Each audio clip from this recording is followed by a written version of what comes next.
What's going on, guys? Manny here with Yellow Tape DFS, here to give you my take on Week 11 of the NFL, final look. Alright, now before we get into everything, if you haven't done so already, please smash that like button. Subscribe if you're new to the channel. Hit that bell notification so you stay up to date on all current content that we do get to post. Alright, now diving right in, we're going to start today's video off with the Vegas odds at the point totals. Alright, so when you take a look at this, you're going to see you have the Bengals and Washington. They're currently live at 46.5. Pittsburgh and Jacksonville at 46. New England and Houston at 49. The Titans and the Ravens at 49.5. You have the Lions and the Panthers at 46.5. The Eagles and the Browns at 47.5. Falcons and Saints 49.5. The Dolphins and the Broncos at 46. Jets and the Chargers at 47. Green Bay and the Colts at 51. The Cowboys and the Vikings at 48.5. Now, those are the ones for the main slate. All right. So, moving along, starting at the quarterback position, Lamar Jackson going against Tennessee. Now, Tennessee allows a lot of yards in the air, so this guy is priced up at the highest QB for the slate, rightfully so. You know, you got a guy that has a major rushing floor and that can definitely throw the ball when need be. Now, granted, he hasn't been doing a heck of a lot lately, but this would be a great spot for him to come out and show his butt. All right? So, definitely have this guy in play. I'm not necessarily sure that I want to have the highest amount of exposure to him because I am trying to lean a different direction. Now, as far as the next one, Aaron Rodgers. This guy is coming in at 5% and under ownership, and I like everything about it. You have a top 3 receiver on your squad in Davante Adams. You have Lazard coming back, finally going to hit the field.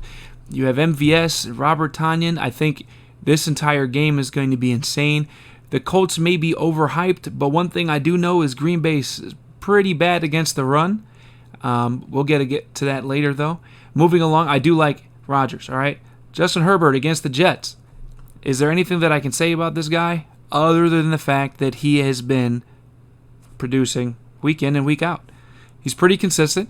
I have no issues with him. I have to have some exposure to Justin Herbert. They still continue to throw the ball even when ahead. So there is no option for me but to play this guy. Ben Roethlisberger against Jacksonville. It's a great spot all the way around. On the ground, in the air, defensively, I don't see an issue. Unless you think they're going to run away with the score total on their side, and then maybe there's more liking for running back position. But I do like Roethlisberger, and I'll talk about who we're pairing him up with later. Moving along, Breeze is out, so there are Taysom Hill, and we'll get to him in a second. Deshaun Watson against New England, and running it back with Cam Newton. I like both of them. They both have a rushing floor. Both can throw the ball. Cam Newton does have higher touchdown equity, however, but they are both decent plays for this week. Then moving further along, we were just talking about our buddy here, Taysom Hill. He's at 4,800. All right, now this guy was labeled the starting quarterback for the New Orleans Saints this week. I don't see an issue with having a little bit of exposure to him. We don't know what his true potential upside is going to be, but at 4,800, we know the guy likes to run. We know he's done a lot of fake plays. He comes in, he throws the ball once in a while. We haven't seen anything outrageous. If you look at all the games where he's thrown 1 or 2 passes, there's no interceptions. That's not really a lot to grade off of, but we do know that having him as the starter will take actual ground equity away from Kamara. So that could be crazy. The only other thing that I was thinking about is if this guy does actually run the entire game, is that the most of the love, where a lot of people are going Michael Thomas, I think that most of the love may end up actually going to Jared Cook. Now, I want you guys to realize in practice sessions prior to his being moved up to QB1, he normally plays with the tight ends. All right, so he practices with the tight ends. He gets out there and gets a grunt load of work. So I think him and Jared Cook would have a nice little connection, and that would be somebody I also will have exposure to. All right, moving along to running backs. Now, if Taysom Hill is just a deployed decoy to play a couple of plays as the technical starter, and they run Jameis Winston, then I do have interest in Kamara, and at that point, with that in mind, I will have to have some shares of this guy. All right, he's just a complete animal There's nothing else to say about him. That's like saying Dalvin Cook, who probably the most chalkiest guy on the slate, right? The easiest plays possible. These two guys have exposure to him. It's not that difficult. There is some favorable mention for Derrick Henry just because it is Derrick Henry. The guy is an absolute monster. I'm not really getting much of Aaron Jones or Chubbs and Hunt. Sanders, middle of the pack defenses we're going against, not really my go-to. Mike Davis, probably one of the other chalkiest plays on the slate, rightfully so, going against Detroit's terrible run defense. I'm having a ton of shares of him. Another person that I'm having some shares of would be the following two: James Conner and Ezekiel Elliott. Elliott is priced at $6,500. I've never seen this guy priced this low ever. Okay, Andy Dalton's coming back. I see that they're going to have a different flow for offense this way, and his production is way different when you have a quarterback that knows what he's doing versus a quarterback who doesn't. Okay, it's a major difference, the way the play calling goes, the way the offense is run, and the way the quarterback decides to try and lead the team. All right, so both of these guys I have definite exposure to. If you think Pittsburgh is going to be ahead of the game, James Conner's a great play here. He's in a great spot. Like I said, the entire Pittsburgh offense is in a great spot. If you feel like the game is going to stay close, we'll have some run backs later on in this video. Now, going further down, I do have interest in some of the cheaper running backs. Giovanni Bernard. Mixon is on IR. He's getting the start again, obviously. Same thing goes with Duke Johnson and Naheem Hines and J.D. McKissick. All right. All four of these guys are in play for me in that range from 55 to 5,200. All right, Bernard going against Washington is not the toughest matchup in the world. Duke Johnson against New England, where New England normally gets beat on the ground more than anything with their secondary coming back in healthy. All right, Hines has actually showed himself worthy the last couple of games. He's been doing well. I have no issue with this guy. Let's see, we have... last game, 28.5. Against Baltimore, he didn't have many touches in general. He had 5 touches. All right, so he graded out like 1.15 points per touch. Now, the game prior and the game after, so Detroit and Tennessee, 28.5, 21.2, 2 touchdowns receiving, 1 touchdown receiving, 1 touchdown running. Going against Green Bay, who's actually bad against the run as well. I actually like this guy a decent amount. There's a slim chance that, Jonathan Taylor decides to go off and they're going to keep giving the ball to him because the Colts seem to be a give the guy who's hot the ball offense. Shout out to one of my friends that I spoke to right prior to recording this video because I actually spoke to him pertaining to Naheem Hines. All right. Now, moving along, we have J.D. McKissick, who has been a target share monster the last 2 weeks. 14 and 15 targets, not to count the minimal amount of attempts that he has as a rushing. I feel like in a PPR assessment like DraftKings, that there's definitely going to be a great spot for you to have some of this guy in. You're going against Cincinnati, who has an abysmal defense, all right, to say the least. Then moving further down, Ahmed and Burkhead. I like both of these guys. I will have some exposure. I know that Sonny Michel just came off of IR.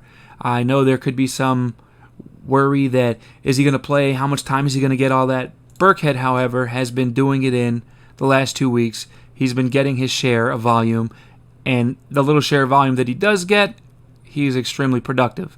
All right, that guy is in play for me. Now, beyond that, there is only one other person that I want to speak about, and that is the man, the myth, the legend, Adrian Peterson, with Swift being out due to concussion. All right, now this guy's at 4K. He's minimum price. He has the upside potential of getting you 20 DraftKings points. If he does that, then this is a free square. If he gets 8 to 12 points, then you're happy, especially in a cash play. If he does have that potential 20-point game, then he's great in all formats, whether it be cash or GPP. All right, so now moving along to wide receiver. Devonta Adams. Okay, Julio Jones, Keenan Allen, Michael Thomas, they're all in play. I have no issues with any of these guys. Top four for a reason. A.J. Brown, he's proved himself week in and week out as a wide receiver one. I'm just not favoring the matchup coverage. Same thing with Ridley. I love McLaurin this week. Juju's my odd man out for the Pittsburgh offense. I happen to have more exposure to Claypool and DeAndre Deontay Johnson. All right. Thielen I'm passing up on, but I do like Jefferson, and that's solely based on matchup. Fuller, Cooks, and Cobb. Cobb more so based on his matchup that I like. So when we get to the receivers is where I kind of like dive in just a little bit more. Marquise Brown, sign me up. Same thing, Devontae Parker, DJ Chark, if you think that game is going to have a way to stay close so it's not a runaway. Chark and Keelan Cole, actually, are the guys that I'm going to be looking forward to. Tyler Boyd, sign me up. Marvin Jones Jr., same thing goes for Marvin Hall. Jarvis Landry, he's literally getting 20% of the target share for the entire offense there. Definitely sign me up on that. Mike Williams, I like this guy. I like his matchup this week. Put me in. Jacoby Myers is proving himself. The more he plays, the better he gets. I just don't see a potential for this guy to have a bad time as long as he's able to get targets. And he happens to be the favorite target share holder on this New England offense with Cam Newton. Corey Davis, let me get some of him. He is the best matchup against the Ravens defense according to the 3 set. Right, so you're looking over here at Tennessee, A.J. Brown, Humphreys, and Corey Davis. Corey Davis going against Marcus Peters, where I think Marcus Peters has been getting burnt all year. All right, so then moving along beyond that, let's see here. Curtis Samuel, he's not in the greatest spot, but his usage keeps climbing. All right, I had another friend that I'm going to shout out right now. He knows who he is. I appreciate every conversation that we have. Yellow Tape DFS, we're in the building, all right? But one of my partners actually has Curtis Samuel as his favorite player of the week. Do with it what you will. Moving along, Alan Lazard. Loving this guy. He's in a great spot, and it lets you pay down, especially if you do want to run somebody like Rodgers at quarterback. Look, Captain, I'm already ready for the showdown. We haven't even passed the main slate. All right, then beyond that, we have Pittman Jr. Definitely want to have a little bit of this guy if you're not playing much of a run back for playing your Green Bay offense, which is pretty simple. Definitely Pittman Jr. is definitely in stock for me. Let's keep on moving. Perriman for New York Jets. The Jets. The Jets, Jets. I like Perriman, and I do like Sims. So those are the guys I'm targeting. Crowder's going to be covered pretty well. And I just have to stay away from in this game. All right, moving along. Let's see, we're in the lower. We already talked about Cole. Michael Gallup at 3,700. He has the best coverage matchup going against Minnesota. I think this is a steal of a deal. If Andy Dalton is able to do his job adequately, then Michael Gallup is in for a decent game. Randall Cobb, I told you I love him for Houston. Let's keep it moving. Denzel Mims, we did speak about. Anybody else that I can think about within that lower? We did pass Grant. This guy's still at 3,500. He went from 3,000 to 3,500. He's still in play for me. I haven't projected at like 12 and a half points. That's easy 3 to 4 times the value of his price point. Sign me up for him. And beyond that, if something happens that Shenault does not play, then I do want to give some mention to Chris Conley at 3,000. All right. This guy's definitely going to go between 8 and 12 points minimum. At 3K, sign me up as long as Shenault is not in. All right, now going along to your tight ends.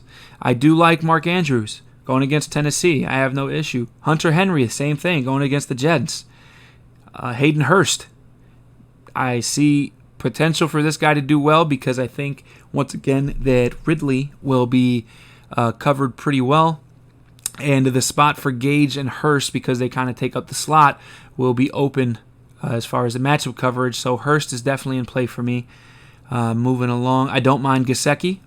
Gesicki's is in a spot where he's actually getting decent percentages of target share usage from either Fitzpatrick or Tua. I'd like to see them their connection to continue. Jared Cook, once again, if you did have Taysom Hill or you don't, I think that the little I don't know what would be the proper terminology for it, but their chemistry is probably going to be better than adequate. All right. Then Austin Hooper, I do like him going against Philly, 3,900. Dallas Goedert, 3,800 going against Cleveland on the run back. Both of these tight ends are in play for me as well. Then lower than that, you'll have Logan Thomas at 3,300 is going to pick up a decent amount of ownership. And beyond that, there is talk for Robert Tonyan. All right, he hasn't done much as of late, but there are games where he was definitely getting multiple red zone looks. Now, this may be one of those games where he's been going quiet for a minute, and I think at 3,200, it's a decent punt option. All right, moving along to defense. Defense is normally plug and play. Do I have my few picks that I like more than others? Sure. Like, if you find a way to pay up for the Steelers' defense at 4,600, they're definitely in play, but I don't like paying that much for defense. Dolphins, I do happen to like a ton this week. Drew Lock is in at the time of this video being recorded, so that is saying that with that information. Beyond that, I think the Lions have the potential of having a decent defense if Bridgewater misses.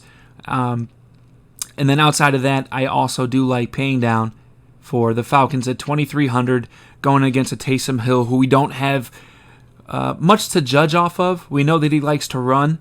We don't know how good his arm would be on a consistent basis. And if Jameis Winston comes in, well, we know that he can be on fire, and he can be on fire with throwing interceptions. So be it what you will, Falcons are a great option at 2,300. All right, hopefully this gets you guys into the green.